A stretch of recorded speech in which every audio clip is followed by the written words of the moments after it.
Welcome to the City of Detroit's week-long kickoff of Black History Month. This week, we are showcasing all the ways Detroit has contributed to American excellence in music, literature, poetry, fashion, architecture, dance, and the culinary arts. Enjoy! We also are using this week to launch Undefeated, a year-long celebration of Detroit arts and culture, featuring monthly showcases of our creative genius. Visit DetroitArtsAndCulture.com for details. Good afternoon and welcome to our very first Black History Month Forum. I am Rochelle Riley, Director of Arts and Culture for the City of Detroit, and I am thrilled that we literally start our Black History Month celebration that's happening this first week of the month, and our year-long Undefeated campaign to celebrate Detroit's contributions to American excellence with literature. I'm a reader, I'm a published author, and I'm thrilled to have two people who I call friend. One is my publisher who's a friend, and one is a friend who's a publisher. So I want you to please Stephanie Williams, who is the director of Wayne State University Press, and Elizabeth Atkins, who is the CEO of Two Sisters Writing and Publishing. Please welcome them virtually with applause that we'll hear in your heart. I am so thrilled that we are here. We have worked so hard at the city, and I want to thank our media services department and our Do It department, which is an amazing name for an IT department, Do It IT, for helping us to bring virtual programming for 7 straight days. God created the world in 7 days. We're not even going to talk about how much smaller this is in the world, but in our world of art, this is a big deal. It's the first time we've ever done this. We're going to take a whole year to point out all that's great, to get artists and musicians back to work, to make sure people know what we have here. And so as a reader and a writer, I am a writer by trade, warrior by necessity. We're starting with literature. And the first question I want to ask is for the two of you to just talk about the publishing landscape here in Detroit, where we are, what's possible. And Stephanie, I want to start with you because of the storied history of Wayne State University Press. And yes, I'm biased because you did my 2 books, The Burden and Get the Good. So what does it look like in Detroit? What do we have here? Well, so I should say, before I say anything about any kind of landscape in Detroit, that I am new to the city. Detroit is a place that has held my interest and fascination, not only as a person, but as a publisher, as a person interested in literary arts for a long time. And so I am thrilled to be a part of that future with Wayne State University Press. So Wayne State University Press is celebrating its 80th anniversary of existence this year. And so the press has been allied and supported by the university for a very long time.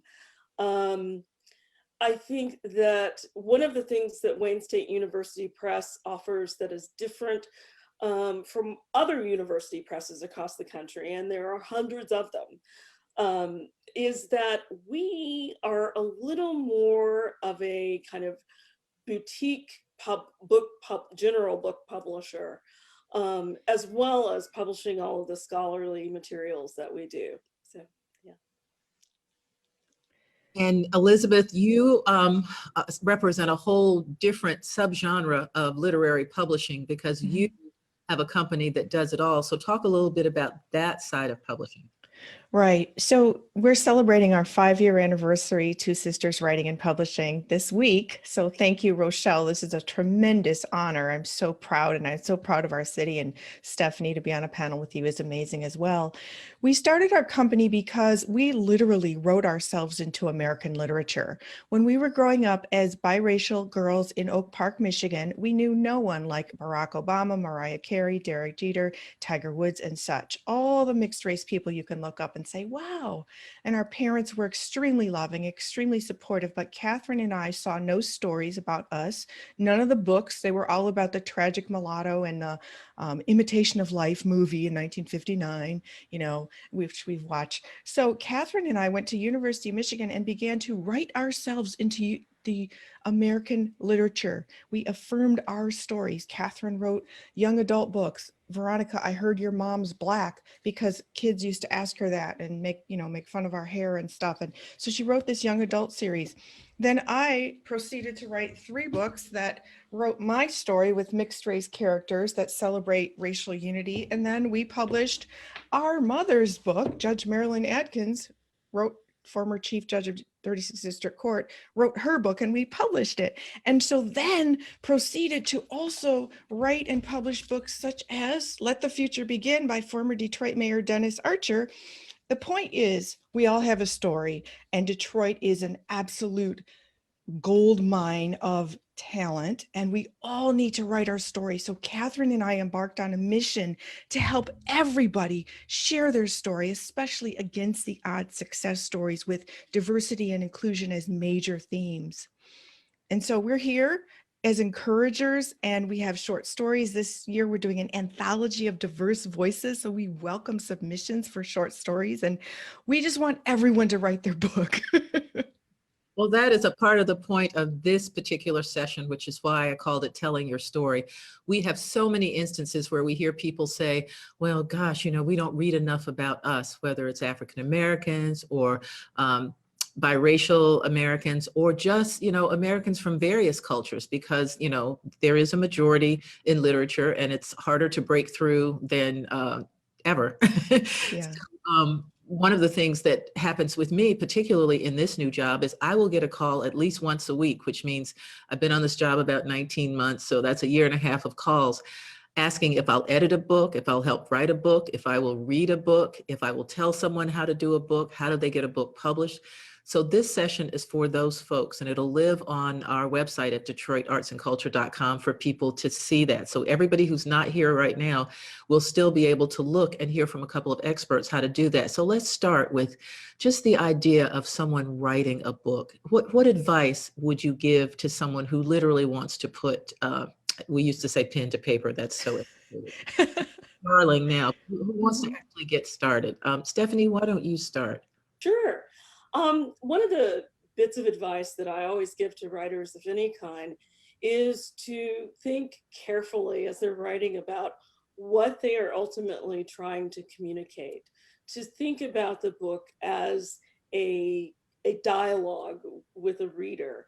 And while it doesn't necessarily impact how the book is written, it's an important thing to keep in mind.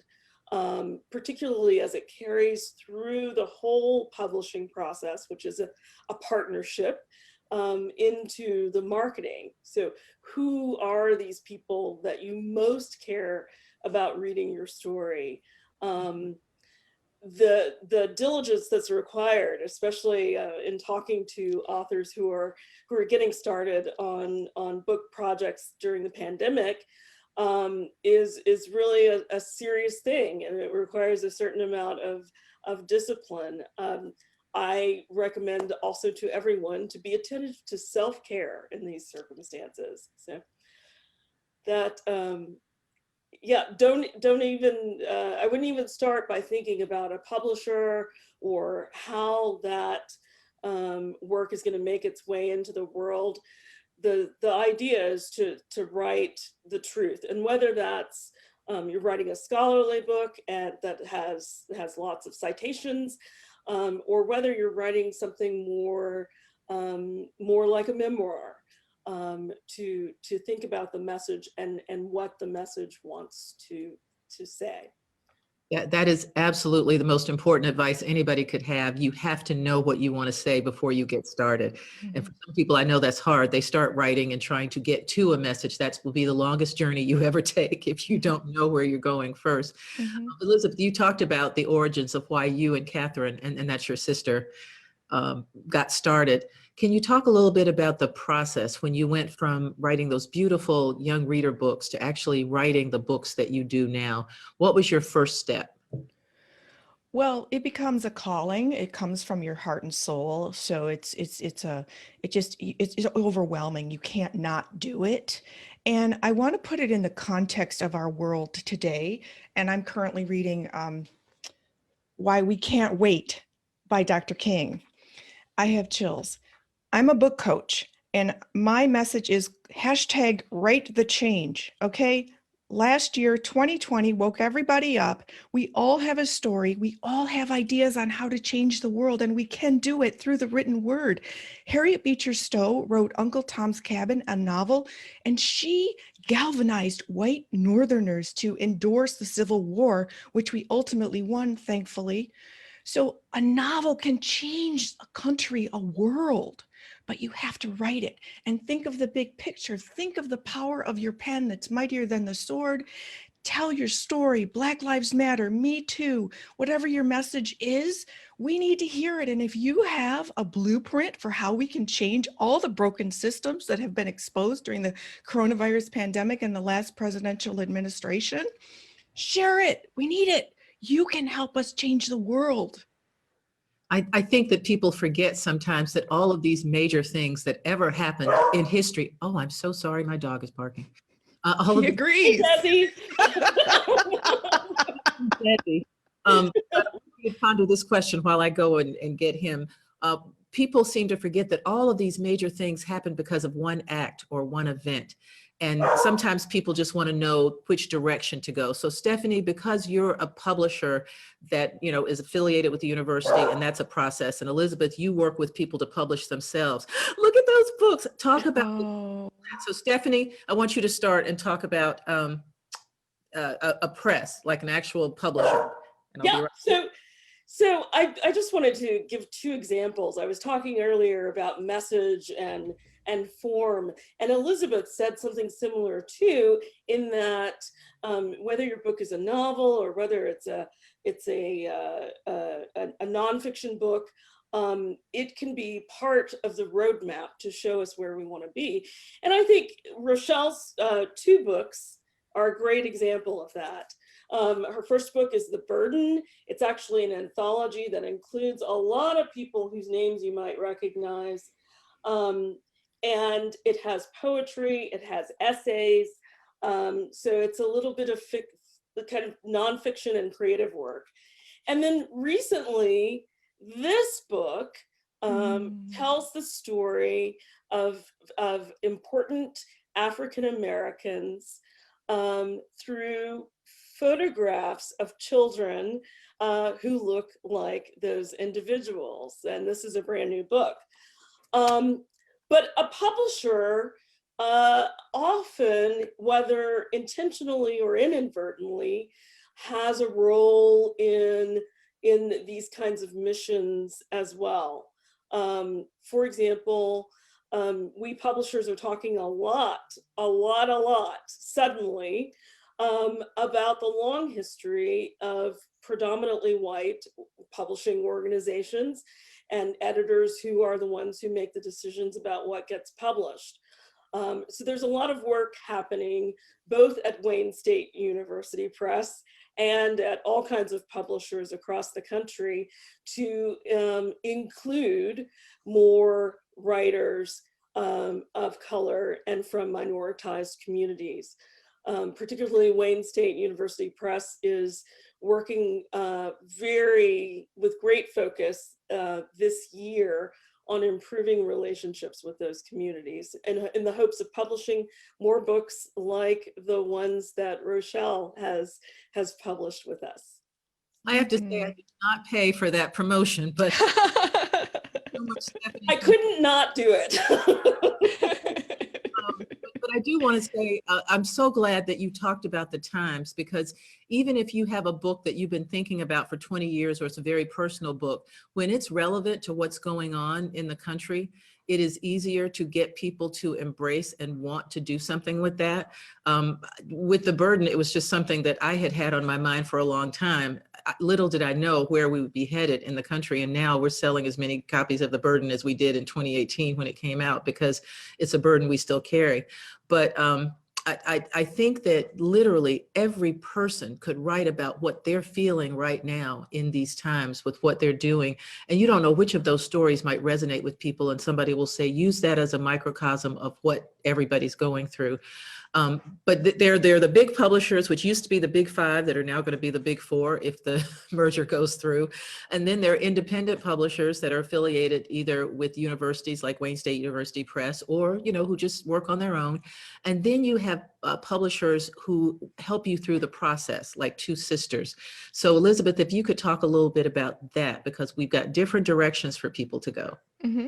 Yes, absolutely. We are a boutique publishing service where I'm a book coach, I've been a ghostwriter, and we do the publishing services to launch you onto a global platform that includes Amazon, Barnes and Noble, and 39,000 retailers around the world.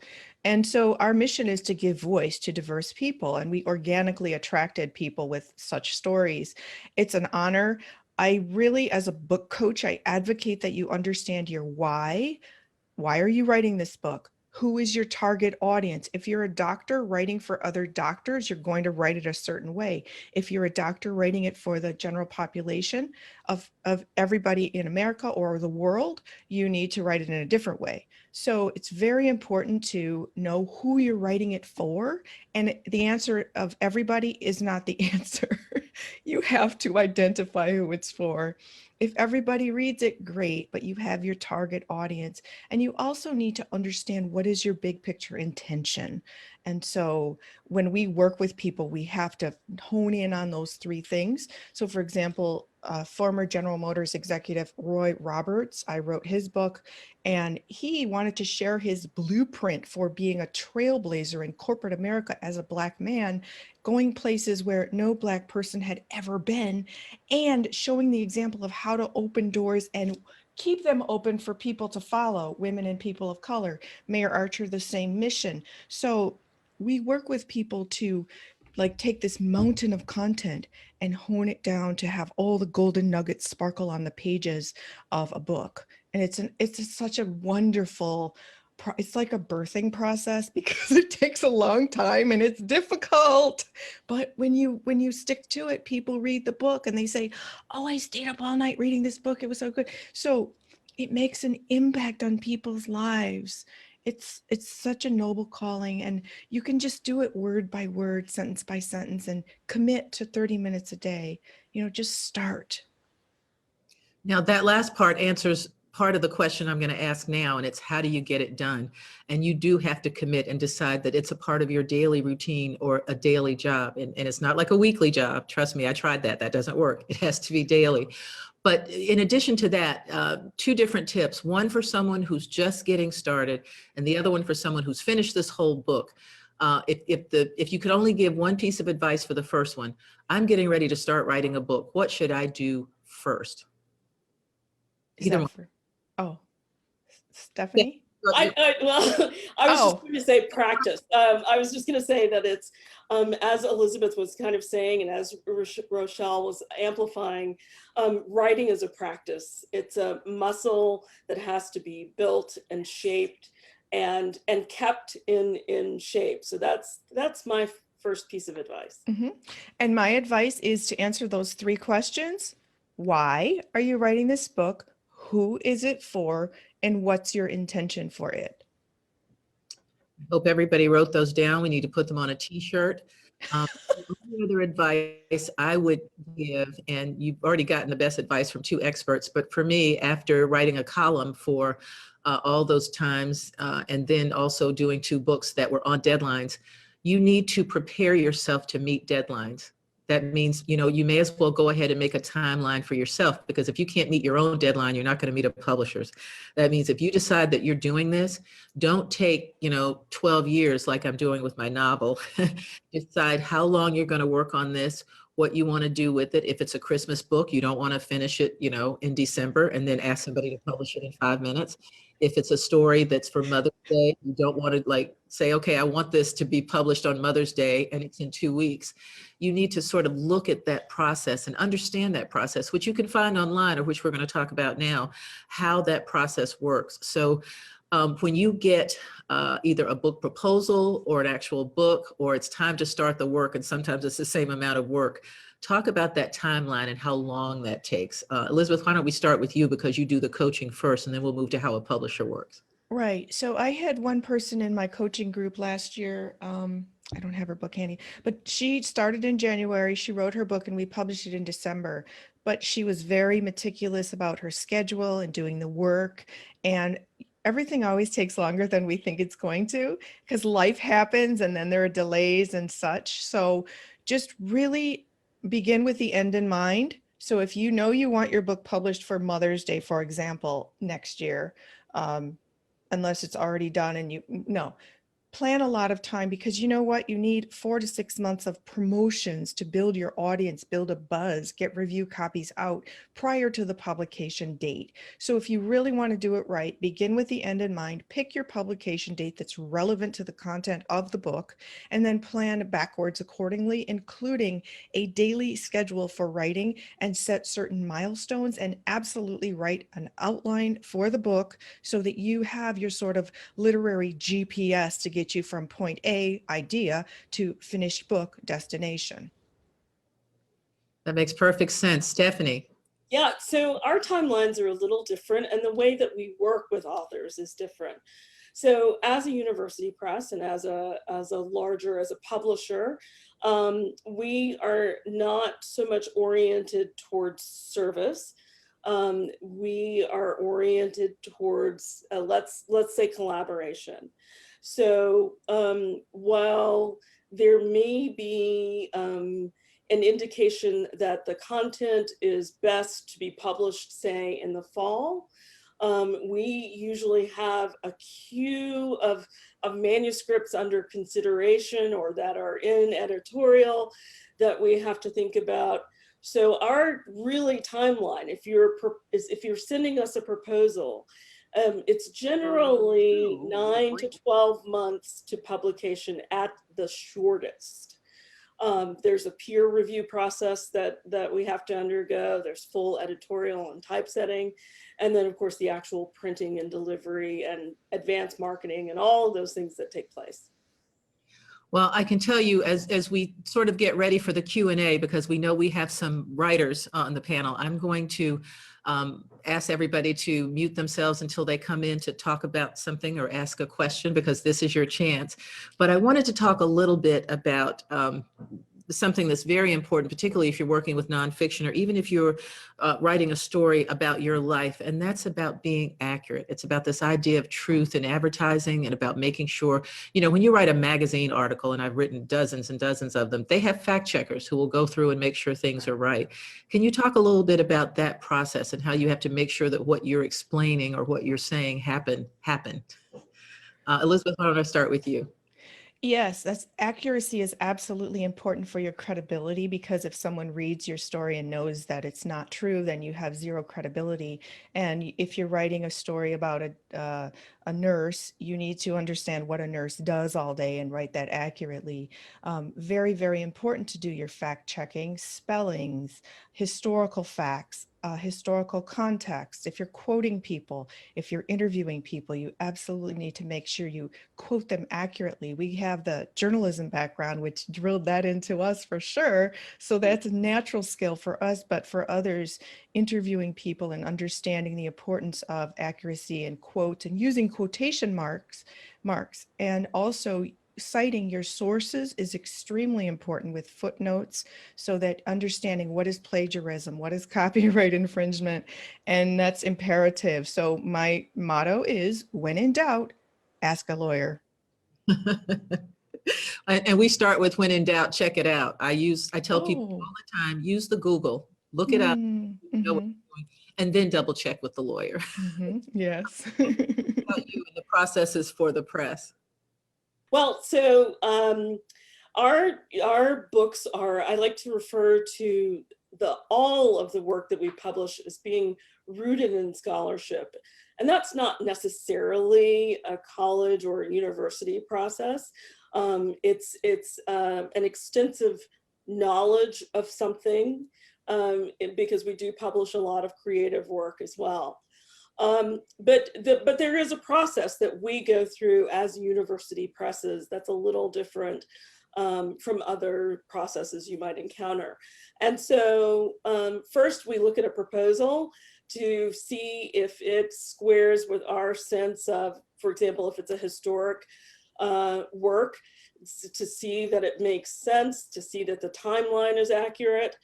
And then once we have a manuscript, we actually send it out to professionals, to scholars working in the same subject area, for them to also say to us, yes, this is worthy work. These are true statements. The facts are depicted accurately, or here are areas for improvement. So that process happens. That's a vetting process.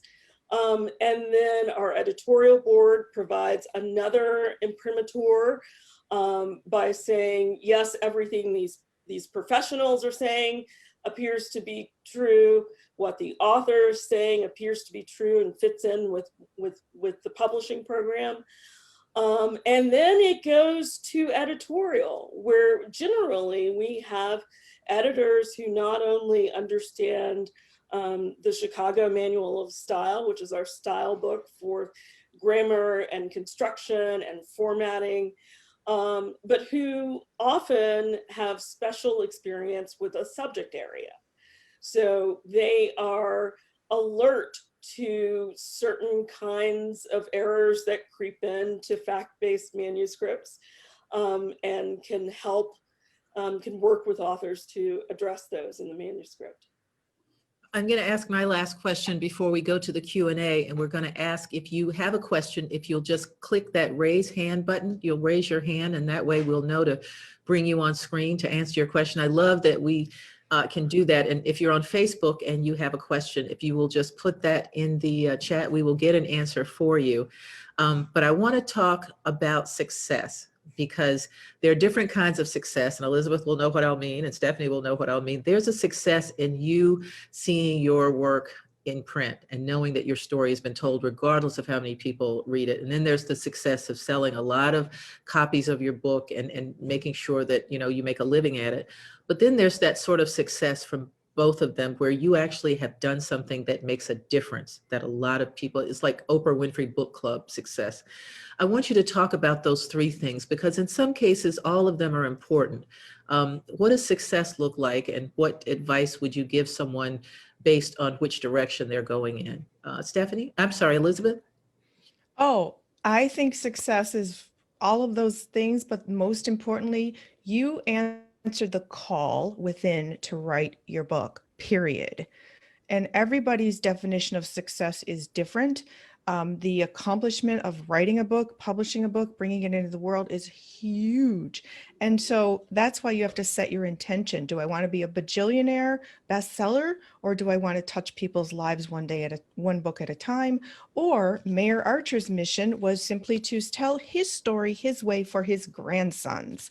Our mother's mission was, people kept telling her, oh my gosh, you overcame abuse and all these other things, and then you became a judge, you better write your story. And so my definition of success, Rochelle, is just writing the book, and of course, touching people's lives one book at a time.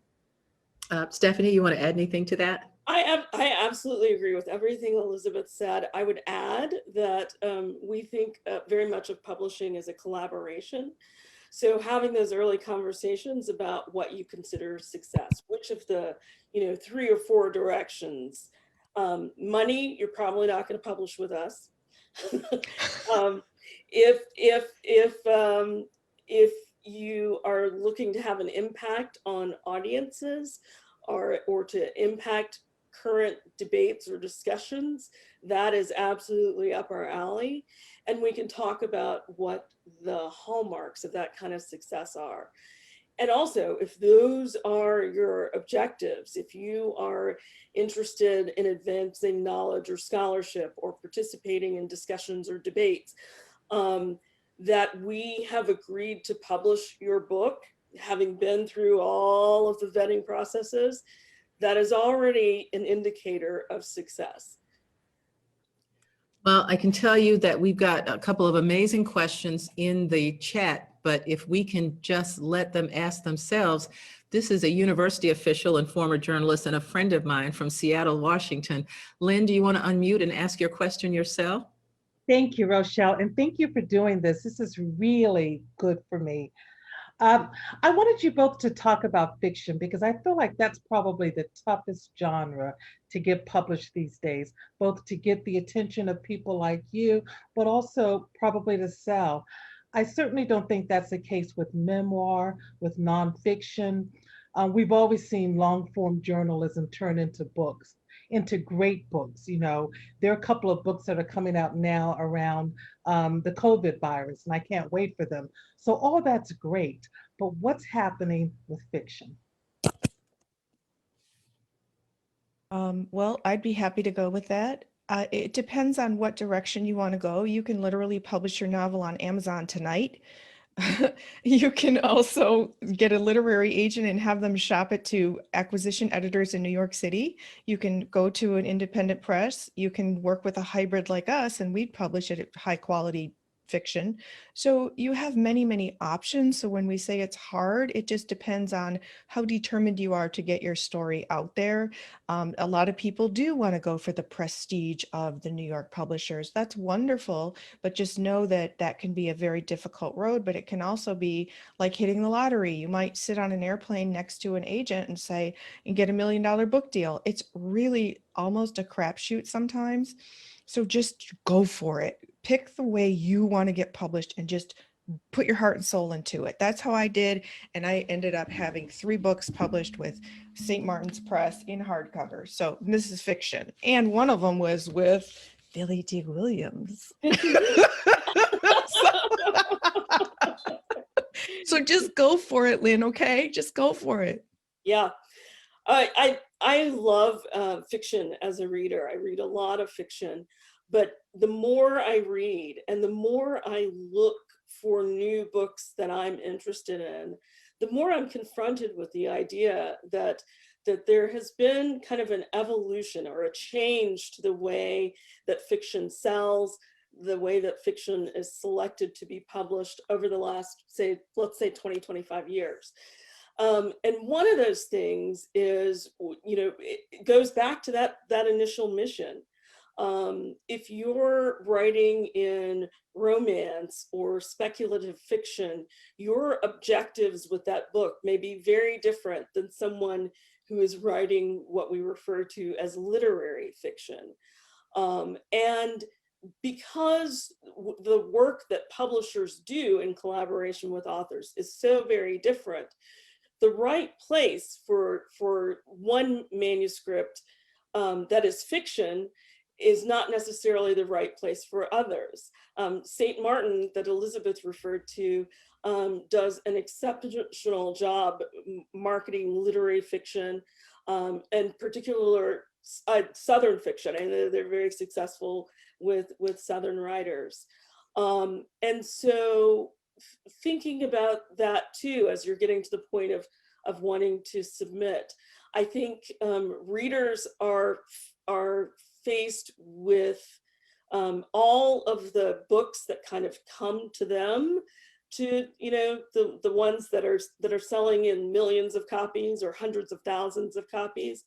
But there are so many works of fiction published every year that there has to be something special about the author, about the story that's being told, about the platform that author uses to access that audience.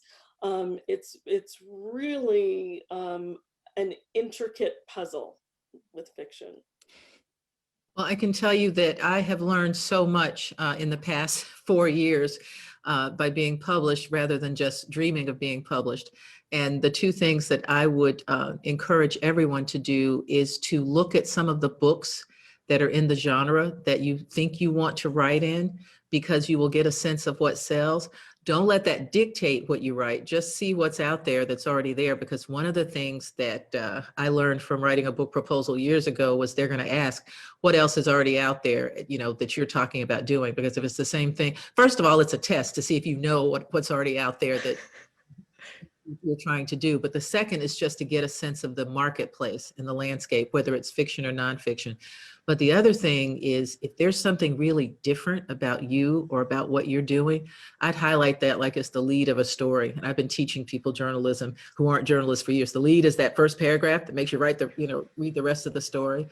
So just know if there's something really amazing about your family or about you or about the story that you want to tell, whether it's fiction or not, you might want to play that up really high in your discussion or your elevator pitch or your book proposal. Let me see if we have any other questions from the audience, because if we don't, we've still got about 10 minutes. And what I want to do is just get some personal information about our two guests, so people will get a sense of who they're talking to when they decide to reach out to you for their book. So Stephanie, what's your favorite book? Oh gosh, my favorite book. Talk about putting me on the spot. Yeah.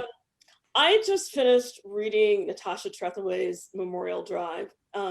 It's not my favorite book of all time, but it is my favorite book that I've read recently. She is a beautiful lyrical writer, and that is it's a tough story to tell. I am also a tremendous fan, I should say, of Alice Randall. And actually, as I've been trying to get to know Detroit, I read things that wouldn't necessarily be in the manual of what to read. But Black Bottom Saints is a book that I'm reading right now and it has given me a certain feeling for the history of the city. Well, this is the point where I'm supposed to hold up Black Bottom Saints to say I can't wait for the mayor. Mayor Mike Duggan is going to be interviewing her at 7:00 Eastern Standard Time tonight as a part of our Black History Month and Undefeated kickoff. And I'm so excited because Black Bottom Saints is one of the best books I've ever read. It is glorious. So I'm glad you mentioned that one. And Elizabeth, we've stalled enough now, so you should know what your favorite book is. Oh, anything by Zora Neale Hurston. There you go. Anything. Her elegant prose and narration mixed with her colloquial dialogue is so genius. It takes your breath away. And this is going to be not as hard because, of course, you both are looking at the landscape for your jobs. Who's the writer or author now that you're watching and saying, this person's going to be huge, whether it's a novelist or a nonfiction writer or somebody, who might have just delivered the inaugural poem, just who? Yes. Yes. Thanks for giving us that answer. That's my answer. Amanda Gorman. She wins it all. Now saying, oh yeah, that's. Yeah. And I'm a huge fan of anything written by Michelle Obama or former President Barack Obama. So anything they write, whether it's on Twitter or in a book, former First Lady Michelle Obama and former President Barack Obama get my vote as well. They are great. And what about you, Stephanie? I don't have anyone that I've really focused in on in quite that way. I will say that I love reading first books. And there is something that I haven't quite quantified in which first books will lead to excellent second books and subsequent books. But I can, and no one other than Amanda Gorman comes to mind as a sure shot at stardom, I suppose, in this industry.